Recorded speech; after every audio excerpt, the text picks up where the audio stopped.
आषाढी एकादशी निमित्त राज्यभरातल्या विविध संतांच्या पालख्या पंढरपूरकडे प्रस्थान करतात।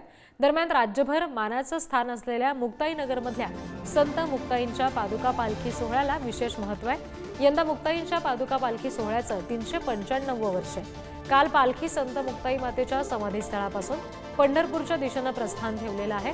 27 दिवसाचा पायी प्रवास करून पालखी 14 जुलैला पंढरपूरमध्ये दाखल होणार आहे।